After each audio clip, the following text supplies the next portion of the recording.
We use Nexabond in miter joints, any kind of cross grain applications like end grain to long grain, as well as dovetail joints, cope and stick construction. And the benefit is you have a fast dry time, so especially on pre-finished trim on cabinetry, you can almost eliminate fasteners of any kind, and that's a huge benefit. Finish your job faster and no messy nail holes to clean up, so we like that a lot. We're using Nexabond for a variety of applications. We're using it for doing small moldings, larger moldings, getting pre-gluing some joints without fasteners, cope and stick doors.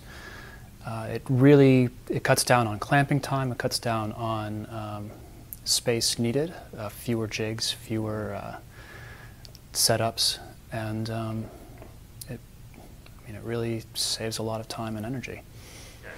Currently I'm using Nexabond to glue our doors together, to glue any of our wood together where we have to bond 4 or 5 pieces of wood together to come up with an extra large piece.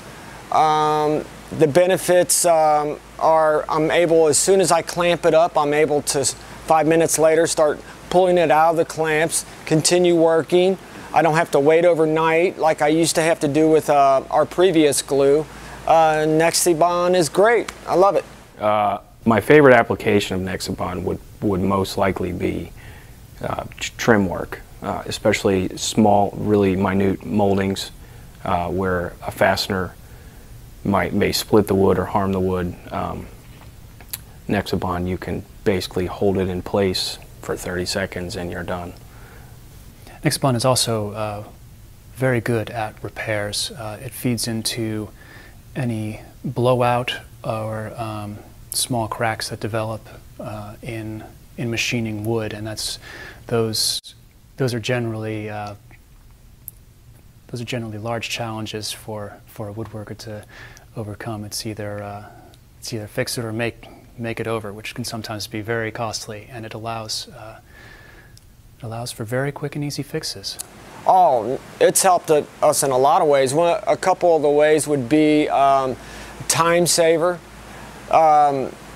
money saver, because we're able to spend less time. Our glue area now is very small, where we wouldn't have a lot of materials out clamped up, taking up space overnight and things like that.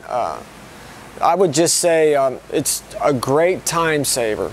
I just did a job with a plaster casting, and I was able to bond wood to the plaster casting, as well as with some of the rubber flexible trims I've been able to glue with Nexabond rather than using fasteners, where, especially with rubber, a lot of times if you're using a pneumatic fastener, it will pucker the rubber. And Nexabond, again, you can hold it in place, clamp it in place, and you know it's stuck on there and you can walk away. Used to, before we got Nexabond, I would have to wait overnight, like I said before, but I'm able to just continue working on the same project, pull it out of the clamps right away, move it to the next process, and just continue working.